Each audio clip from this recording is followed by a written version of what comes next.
அனைவருக்கும் முதல்ல வணக்கம்.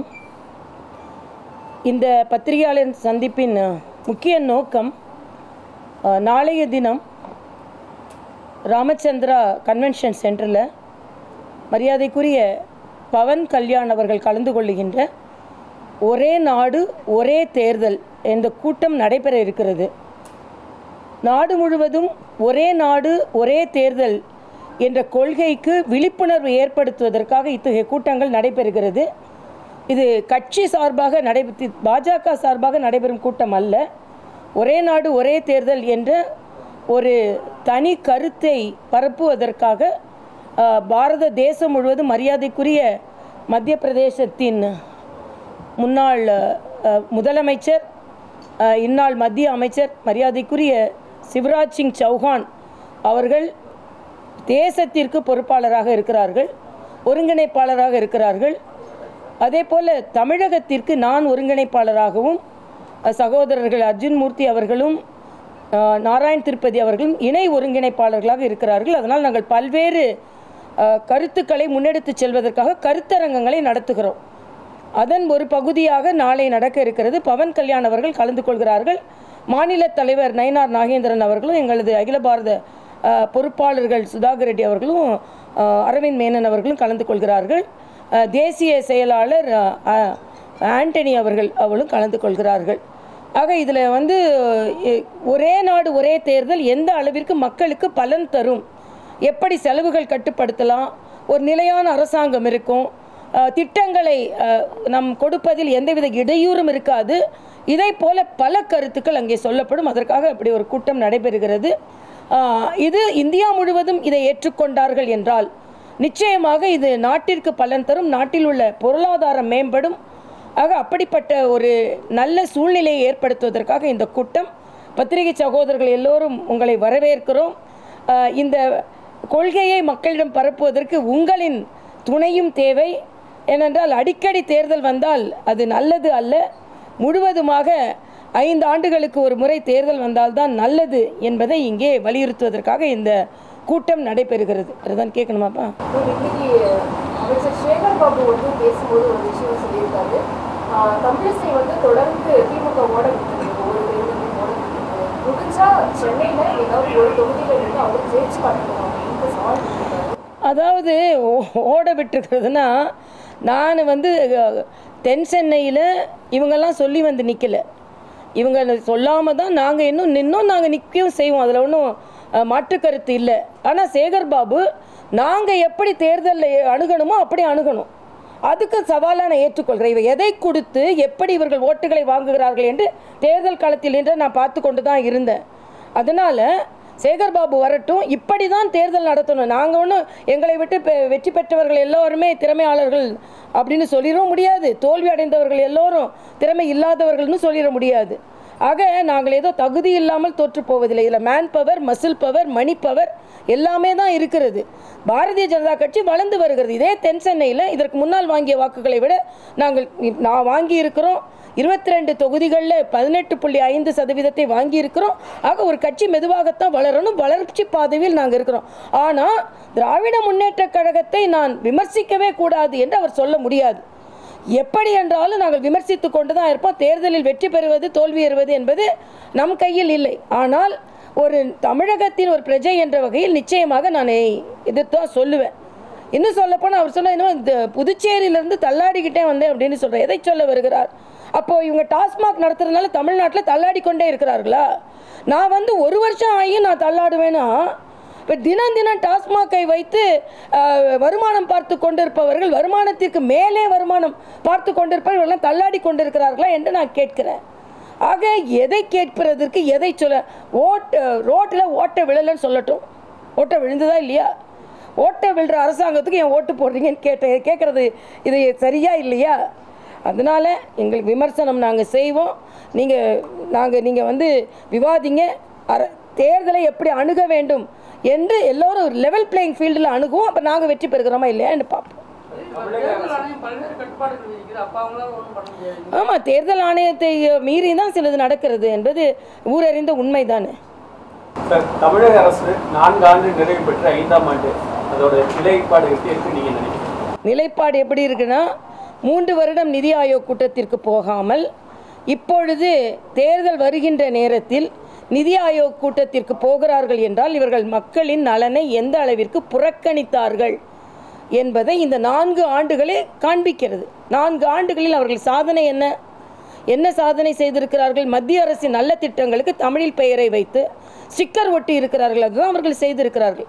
4 ஆண்டு சாதனை 8 லட்சம் கோடி கடனை அதிகரித்தது. சென்ற ஆண்டை விட இந்த 4 ஆண்டுகளில் இரட்டிப்பாக்கியது கடனை.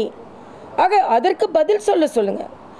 கடனை வாங்கிவிட்டு நான் எல்லாம் நல்ல திட்டங்களை கொண்டு வருவேன் என்று சொல்வது மிகப்பெரிய பெருமை கிடையாது. அதே போல சமூக நீதிக்கு எதிரான நிகழ்வுகள் இந்த 4 ஆண்டுகளில் அதிகமாக நடந்திருக்கிறது. கள்ளச்சாராய சாவுகள் இங்கே நடந்திருக்கிறது. சமூக நீதி இன்னைக்கு வரைக்கும் வேங்கை வயல் பிரச்சனையில் எந்த தீர்வும் கிடைக்கல. சட்டம் ஒழுங்கு கேள்விக்குறியாகி கொண்டிருக்கிறது. ஒரு பெண், அபலை பெண் அரக்கோணத்திலிருந்து நான் திராவிட முன்னேற்ற கழகத்தை சார்ந்த ஒரு இளைஞரணி நிர்வாகியினால் நான் பாதிக்கப்படுகிறேன் என்று சொல்லும் பொழுது அதற்காக ஒரு குரலை எழுப்பாமல் கூட அப்பா இருக்கிறார். ஆக அதே மாதிரி டாஸ்மாக் ஊழல் இன்று மிகப்பெரிய, அது உச்சநீதிமன்றம் இடைக்கால தடை தான் சொல்லியிருக்காங்க, ஊழல் நடக்கவே இல்லைன்னு சொல்லலை. ஆக இடைக்கால தடை என்னமோ ஊழல் நடக்கவே இல்லைன்னு எல்லாம் புனிதர்களாக வெளியே வந்து விட்டதை போல பேசுகிறார்கள். ஆக எல்லா விதத்திலும் தோல்வி அடைந்த அரசாக திராவிட முன்னேற்ற கழக அரசு இருக்கிறது. அண்ணன் சேகர்பாபு எவ்வளவுதான் கூக்குரல் இட்டாலும் எங்களால் இதை நிரூபிக்க முடியும், அவர்களால் புனிதத்துவத்தை நிரூபிக்க முடியாது. அண்ணன் ஸ்டாலின் சொல்கிறாரு, நாங்கள் காவி கொடியை எடுத்துகிட்டு டெல்லிக்கு போகல, வெள்ளை கொடியை எடுத்துகிட்டு டெல்லிக்கு போகல. நாங்கள் சொல்கிறோம், டாஸ்மாக் கொள்ளை கொடியெல்லாம் எடுத்துகிட்டு போயிருக்கீங்க நீங்கள். அதனால் நிச்சயமாக மக்கள் பதிலளிப்பார்கள் 2026.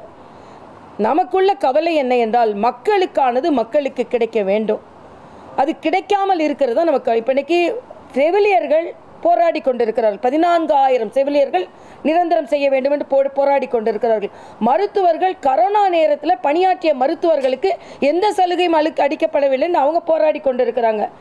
இன்னும் காலி பணியிடங்கள் மருத்துவத்துறையில் அதிகமாக இருக்கிறது, அதனால் மருத்துவர்கள் லீவே எடுக்கக்கூடாது இப்படி சொல்லி கொண்டு இருக்கிறார்கள். ஆக இதெல்லாம் என்ன சாதனைன்னு நான் கேட்குறேன்.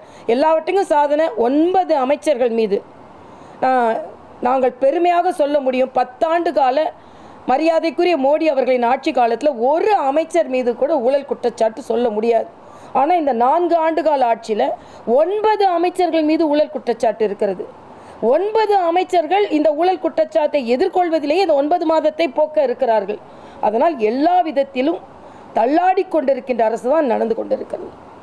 டாஸ்மாகில் போடலாம்னு நினச்சோம், அதுலேயும் போட முடியாதுன்ற அளவுக்கு அதுலேயும் ஃபெயில் ஆகி கொண்டிருக்கிறார்கள்.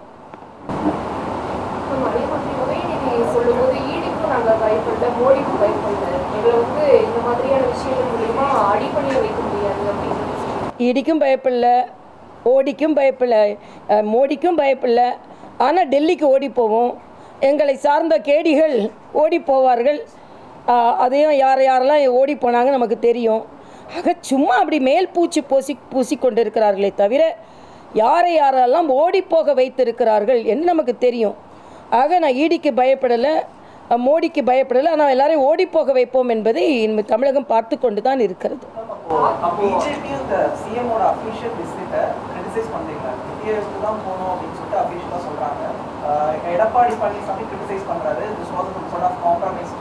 காம்ப்ரமைஸுக்கு நான் சொல்லலை. நான் என்ன சொல்கிறேன்னா, மத்திய அரசை எதிர்த்து கொண்டிருந்தோம். மத்திய அரசை எதிர்த்து கொண்டு நாங்கள் மத்திய அரசு காம்ப்ரமைஸ் பண்ணலன்னு சொல்லலை. மத்திய அரசை இனிமேல் எதிர்க்க முடியாத, எதிர்க்க திராணி உங்களிடம் இருக்காது, ஏனென்றால் நீங்கள் ஊழல் செய்திருக்கிறீர்கள். அதைத்தான் சொல்கிறேன். ஏன்னா நீங்கள் காவி கொடி எடுத்துகிட்டு போகணும், வெள்ளை கொடி எடுத்துகிட்டு போகணுன்னா அப்போ டெல்லி போகிறவங்கெல்லாம் இப்போ அண்ணன் எடப்பாடியை பற்றி என்ன சொல்கிறாரு? பயந்து போய் போனார்கள் என்று சொல்கிறார். அப்போ நீங்கள் பயந்து போய் தான் போகிறீங்களா? அப்போ டெல்லி செல்வதை கொச்சைப்படுத்தாதீர்கள் என்று நாங்கள் கேட்டுக்கொள்கிறோம். மரியாதைக்குரிய பாரத பிரதமரின் ஆளுமையில் யார் தவறு செய்தார்களோ அவர்கள் நிச்சயமாக தண்டிக்கப்படுவார்கள். அது எந்த கட்சியை சார்ந்தவர்களாக இருந்தாலும். அதைத்தான் இங்கே நடந்து கொண்டிருக்கிறது. ஆக நான் எதிர்த்து தான் நிற்பேன். நான் கேட்குறேன், ராமேஸ்வரத்துக்கு மரியாதைக்குரிய பாரத பிரதமர் வந்தார்கள், நீங்கள் ஏன் வரவேற்கலை? ஆனால் அதே நேரத்தில் நீங்கள் டெல்லிக்கு போகும்போது பரந்த மனப்பான்மையோடு உங்களை வரவேற்று அவர் கருத்துக்களை பரிமாறுகிறார்கள் இல்லையா, இது ஏன் உங்களை அதை தடுத்தது தான் நாங்கள் சொல்கிறோம். இன்னொன்று எனக்கு ரொம்ப வேதனையாக இருந்தது என்னென்னா, சோனியா காந்தி அவர்களுக்கும் ராகுல் காந்திக்கு நடுவு நின்று கொண்டு நான் குடும்பத்தோடு நிற்பதை போன்றே உணர்கிறேன் என்று. அவர்களின் தந்தை, அவர்களின் கணவர் ராஜீவ் காந்தி கொலையுண்டதற்கு இந்த ஆட்சி தான் காரணம், திராவிட முன்னேற்ற கழகம் தான் காரணம் அப்படின்னு கலைக்கப்பட்ட ஆட்சியை சார்ந்தவர்கள் இன்று அப்போ என்ன காம்ப்ரமைஸ் உங்களுக்கு இருக்குது? என்ன கொள்கை? உதயநிதி சொல்லியிருக்காரு கொள்கை கூட்டணின்னு சொல்கிறாரு. என்ன கொள்கை? அப்படி என்றால் இலங்கை தமிழர்களை சுட்டு கொன்ற காங்கிரஸோடு கூட்டணி வைத்திருக்கிறீர்கள். என்ன கொள்கை? அவசர நிலை பிரகடனத்தின் போது இதே ஸ்டாலின் அவர்களை சிறையில் தள்ளினவர்களோடு கூட்டணி வைத்திருக்கிறீர்கள். என்ன கொள்கைன்னு கேட்கிறேன். என்ன கொள்கை கூட்டணி? ஆக இன்னைக்கு கொள்கை கூட்டணி அல்ல, நீங்கள் கொள்ளை கூட்டணியை வைத்துக்கொண்டு கொள்கை கூட்டணி என்று சொல்லிக் கொண்டிருக்கிறீர்கள். பாரதிய ஜனதா கட்சியை பொறுத்த மட்டில் தமிழக மக்கள் அதே மாதிரி தான் கீழடியை பொறுத்த மட்டில் அது அகழ்வாராய்ச்சிக்கு ஆரம்பமானதே பாரதிய ஜனதா கட்சியினால தான். சில கருத்துக்களுக்கு சந்தேகங்களை எழுப்பி இருக்கிறார்கள். உடனே மோடியே அதில் தலையிட்டு தமிழின் தொன்மையை எல்லாருக்கும் உணர்த்தக்கூடாது என்று முடிவு செய்ததை போல பேசி கொண்டிருக்கிறார்கள். இதுவரைக்கும் எந்த பிரதமரும் சொல்லாத அளவிற்கு தொன்மையான மொழி தமிழ் மொழி என்பதை மோடி அவர்கள் தான் சொல்லிக் கொண்டிருக்கிறார்.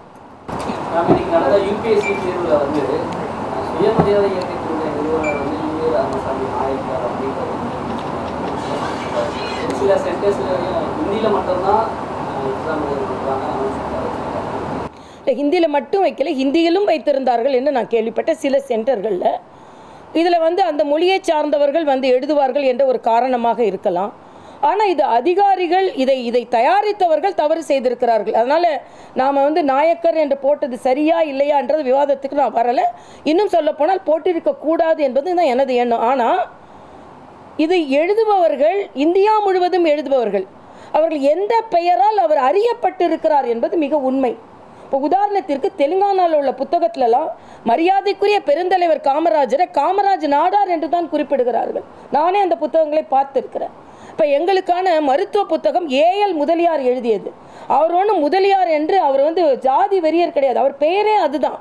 ஆக இப்போ கேள்வி கேட்கும் பொழுது எங்களுக்கு மருத்துவத்தில் இந்த மருத்துவ புத்தகத்தை துணைவேந்தராக இருந்தவர் யார், இன்னும் ஏஎல் முதலியார் தான் போடுவாங்க. ஏஎல்னு போட்டால் யாருக்கும் தெரியாது.